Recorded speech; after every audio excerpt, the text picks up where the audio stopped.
Volume 2, Chapter 31, The Quakers and the Abolition of Slavery. In 1688, Francis D. Pastorius, head of a colony of German Quakers in Pennsylvania, persuaded his flock to issue a remonstrance against slavery. It was sent to the Philadelphia yearly meeting of the Quakers, which promptly buried the protest. In stressing slavery as a violation of the Golden Rule, Pastorius followed the teachings of the Reverend William Edmonston in Maryland a dozen years before. Anti-slavery protest, even among people as individualistic as the Quakers, had proved abortive. Some Quakers were still troubled about the issue, but little was done. The Keithian Quakers denounced slavery in 1693, as did Cadwallader Morgan a few years later, but the most the yearly meeting would do, first in 1696 and more stringently in 1715, was to criticize any further importation of slaves. The Pennsylvania Assembly, governed by Quakers, placed prohibitory import duties on the importation of slaves, but this was disallowed by the Crown under the influence of the slave-trading Royal African Company. As more and more Quakers acquired slaves, protest within the order intensified. The minister, William Sotheby, denounced the institution entirely, and in 1712 vainly urged the Pennsylvania legislature to outlaw slavery. The Chester, Pennsylvania, quarterly meeting was the center of Quaker opposition to the practice, and in 1711 it began a series of resolutions for the expulsion of Quakers engaging in the importation of slaves. The Pennsylvania yearly meeting impatiently refused. Furthermore, for repeatedly urging Quaker condemnation of slavery, Sotheby was expelled from the Quaker communion in 1716, and this suppression intimidated the more cautious Chester meeting to keep silent. Meanwhile, similar protests were growing among New York and New England Quakers. Abolition of slavery centered in the Flushing meeting in New York and the Dartmouth and Nantucket meetings in Massachusetts. Sparking the protest was an English Quaker minister, John Farmer, who raised a protest against both slavery and the slave trade at the Flushing quarterly meeting in 1717. The agitation was joined by Horsman Mullenix and William Burling. Burling presented an attack on slavery at the New York yearly meeting in 1718, though he himself balked at urging its abolition for fear of causing strife within the church. In New England, the Nantucket monthly meeting in 1717 bravely condemned both the slave trade and slavery per se, while Dartmouth and Greenwich confined themselves to criticizing the slave trade. Newport, heavily involved in both slave-holding and slave-trading, refused to condemn either one. Hence, the Rhode Island quarterly meeting took no action. John Farmer now came to New England to preach against slavery, thereby intensifying the gulf between Newport and Nantucket. After urging the New England yearly meeting to denounce slavery in a paper relating to Negroes, Farmer succeeded only in bringing the meeting's wrath down upon his own head. The meeting ordered Farmer to stop preaching against the slave trade, to turn over his papers to its care, and to cease publicizing his essay. Farmer would not allow his rights to be trampled on, and continued to preach his opposition to slavery. Appealing to the Philadelphia yearly meeting, Farmer, like Sotheby, was ousted from the Quaker Society. The Philadelphia meeting's only concession to anti-slavery sentiment was to threaten, in 1719, the expulsion of any Quaker engaging in the importation of slaves. And even this mild step was not followed by other regional yearly meetings for several decades. The Virginia yearly meeting only began to advise against the slave trade in 1722, but not until 1768 did it move over to discipline. New England advised against slave imports in 1717 and only made the prohibition mandatory in 1760. Maryland issued a hesitant prohibition in 1759-60. New York advised in 1718 and only prohibited the slave trade in 1774. The North Carolina Yearly Meeting only advised in 1772. The high-handed treatment of Sotheby and Farmer suppressed further anti-slavery agitation for over a decade. Finally, in 1729, the question was reopened by one courageous man, Ralph Sandiford. An English Quaker and businessman, Sandiford settled in Philadelphia, only to be revolted at the sight of slave auctions. In this year, despite refusal of permission to publish by the overseer of the press in Philadelphia, Sandiford bravely published his The Mystery of Iniquity, in which he bitterly attacked Quaker slaveholding. The Quakers, he charged, had had it in their power to make their name glorious by spurning slavery. Instead, they had shown a defect of spirituality by engaging in this evil practice. Sandiford's booklet once again radicalized the Quakers of Chester, Pennsylvania. The Chester Quarterly Meeting now called for the next step in restricting slavery. Since slave importation was now prohibited to Quakers, purchase of newly imported slaves would likewise be banned. Two small quarterly meetings in New Jersey backed the Chester view. The Bucks Quarterly Meeting failed to take a stand. Philadelphia criticized any further changes in Quaker policy, and the Burlington Meeting compromised on advising against purchase, but without any disciplinary prohibition. This waffling suggestion was adopted by the Philadelphia Yearly Meeting in 1730. Also cautioned against was the sale of previously purchased imported slaves, as this would be profiting from slave imports. For Quakers, the slave trade was easier to attack as inducing and profiting from the booty of war in Africa, and further profit from such imports could also be condemned as grounded in war. Of course, if the Quakers had cared to pursue the logic further, they would have found further contradictions between slavery and peace. 1. Even domestic slaves originated in Africa and war, and 2. Enforcing of slavery itself rested on violence, and hence on aggressive force against the slaves.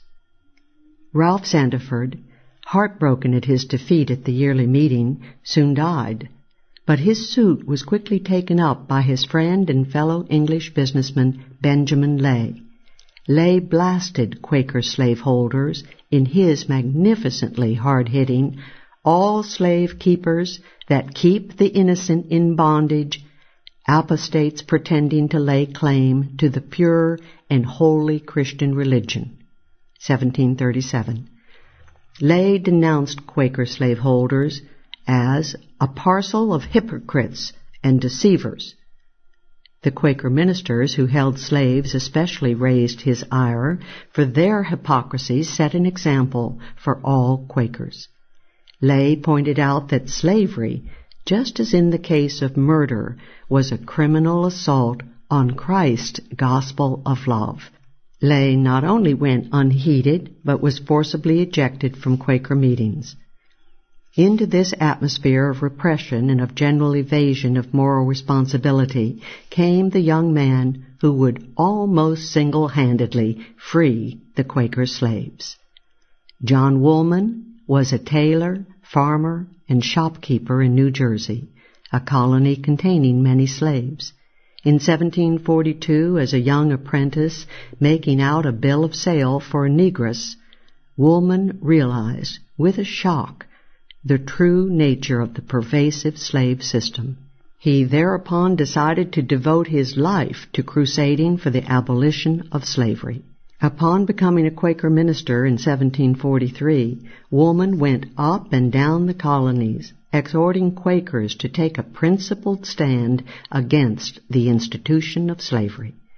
In his influential and beautifully written Journal, 1757, Emanating a spirit of Christian love, Woolman wrote of the slaves, "These are a people by whose labor the other inhabitants are in a great measure supported. These are a people who have made no aggrievement to serve us, and who have not forfeited their liberty. These are the souls for whom Christ died, and for our conduct towards them we must answer before that Almighty Being, who is no respecter of persons." The great impact of John Woolman is eternal testimony to the effect that ideas and moral conscience can have upon the actions of men. For while many Quakers had a vested economic interest in slaves, this interest and its ally, natural inertia, could not prevail against the spiritual, moral principles proclaimed by the lone Quaker. By 1750, a young teacher in Philadelphia, the Quaker Huguenot Anthony Benezet, had joined wholeheartedly in the crusade. In 1754, Woolman published his influential Some Considerations on the Keeping of Negroes, denouncing slavery as a violation of man's natural rights. Woolman punctured the usual rationalization of slavery as being for the benefit of the slaves.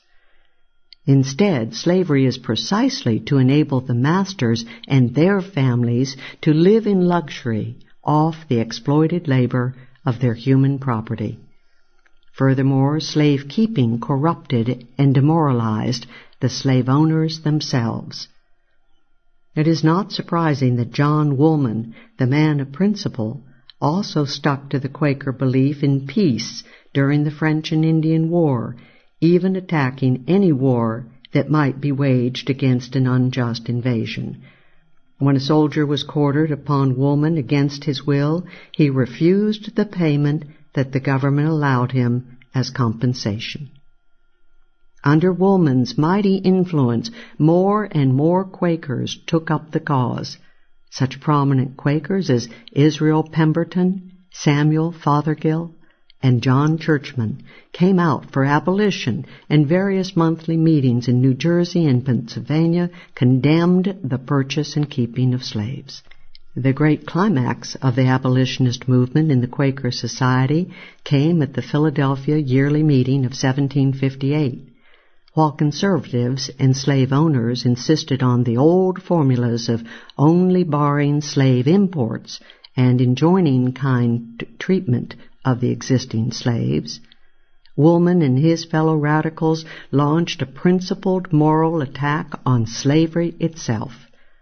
At the yearly meeting, it seemed as if the conservatives and the temporizers, with their pleas of wait until a way would be opened, were going to win. At this point, the great Woolman rose to remind the assembled Quakers once again of principle. Many slaves on this continent are oppressed, and their cries have entered into the ears of the Most High. It is not a time for delay. Should we now, through a respect to the private interest of some persons, neglect to do our duty in firmness and constancy, still waiting for some extraordinary means to bring about their deliverance? God may, by terrible things in righteousness, answer us. Woolman swept the day. The historic yearly meeting of 1758 called upon Quakers to free their slaves and, besides, to grant them a terminal allowance. Thus the Quakers took upon themselves the financial loss not only of freeing the slaves, but even of compensating them to some extent for their prior servitude. The meeting resolved that, excluding temporal considerations or views of self-interest, we may do unto others as we would they should do unto us, which would induce such friends as have any slaves to set them at liberty, making a Christian provision according to their ages. Discipline was to be imposed upon Quakers who persisted in buying, selling, or keeping slaves, but in ways short of actual expulsion. Particularly important was the meeting's appointment of an energetic committee, headed by Woolman, to persuade and help Quaker slave owners to put this policy, including the Christian provision of reparations, into effect. By 1774, all the willing Quakers in New Jersey and Pennsylvania had freed their slaves. In that year, disciplinary threats of expulsion were imposed for slave purchasing, holding, or selling, and as a result, all the Quakers had freed their slaves by 1780.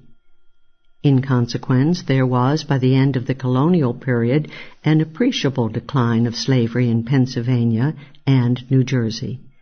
More important, the example of the voluntary abolition of slavery by the Quakers held up a beacon light of freedom to all Americans. The action of 1758 at the Philadelphia Yearly Meeting, by far the most important Quaker meeting in the colonies, provided an immediate inspiration to Quakers in the other colonies. Richard Smith, one of the few Quakers in Connecticut, had already announced the freeing of his own slave.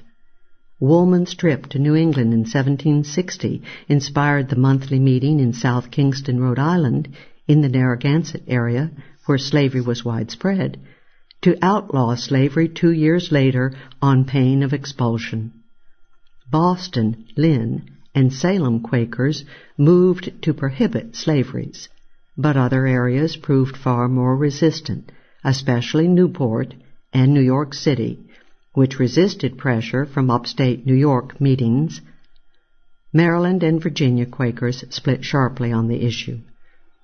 Gradually, all the Quaker meetings were moved around to the full abolitionist position, but this could only be done by their adoption of the great libertarian and rationalist doctrine of natural rights, increasingly sweeping the colonies. With the aid of natural right theory, the Quakers now realized that not only benevolent Christian morality, but also basic justice required freedom for every man. Justice in the very nature of man required freedom for all. John Woolman had already proclaimed that liberty was a natural right of all men equally.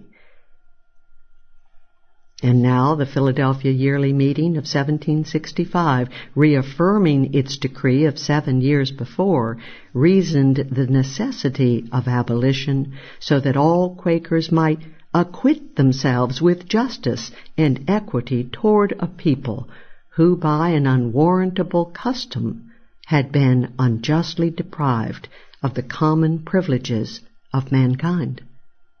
And a New York Yearly Meeting of 1768, even while temporizing on abolition, conceded that Negroes as rational creatures are by nature born free.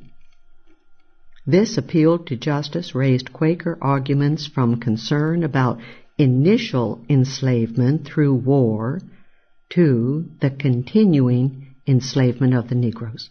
For now the Quakers saw fully that aggression against the natural liberty of Negroes occurred not only at the time of their initial enslavement or importation, but all the time that they were kept in bondage.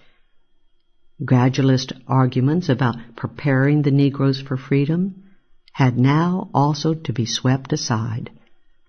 This insight widened Quaker horizons from religious concern for their fellow slave-owning members to concern for slavery in the society at large. As the historian Sidney James puts it, if Negroes had been deprived of natural liberty not only when they had been forcibly transported from Africa, but every minute that they were held in bondage under whatever pretext, justice required that the God-given freedom be restored. In this light, a master conferred no boon when he liberated a slave. He gave belatedly what he had hitherto withheld, and simply ceased to detain a person who was and who always had been free. This idea soon pervaded official Quaker language and provided friends with an unfailing encouragement to fight slaveholding in the world at large. Ending a wicked usurpation of control over a man's life was as clearly a public duty as saving him from drowning. An obligation so positive as to relegate the spiritual or economic preparation of the slave for freedom to a position where it could not rightly control the decision to manumit or not. The Quakers were thus led to shift from their previous pessimistic view of unregenerate and sinful natural man to an optimistic view of man as possessing the natural and God-given liberty to choose the Christian and moral life for himself. Indeed, they saw more clearly that slavery and other such coercive restrictions on the natural liberty of the individual prevented him from using his liberty, and hence from fully adopting the moral inner light and from pursuing the proper path to his own happiness. So it was that the Quakers, always possessing a great individualist heritage, moved into close alignment with developing rationalist and libertarian thought in England and America. The old pessimistic emphasis on man's natural depravity had bred a passive and quiescent attitude in many Quakers. The plea of the conservative anti-abolitionist Quakers was not to disturb the society and to wait for God to act against any worldly evils. But the new rationalist libertarianism of the Enlightenment demonstrated that individual freedom was a good in itself and a necessary condition for leading a virtuous life. It showed that where man had been invading this freedom, man himself could now act to remove the invasion. Furthermore, they now saw that reason and justice need not balk at the weight of irrational and oppressive social custom. As James declares, reformers could proceed to restore natural liberty without waiting for inward transformations which would make the freed worthy of their freedom, or to combat social injustice without waiting for divine interference to correct it. Furthermore, convinced that natural rights existed apart from the will of the civil community, or even in the face of contrary laws, the Quaker reformers could use a right to liberty as grounds for defying a legal protection of slavery. Before long, all the Quaker meetings, North and South, had followed Philadelphia's lead and abolished slavery, finally enforcing the decree with threat of expulsion. By the late 1770s and early 1780s, slavery among the Quakers in America had been voluntarily and totally abolished.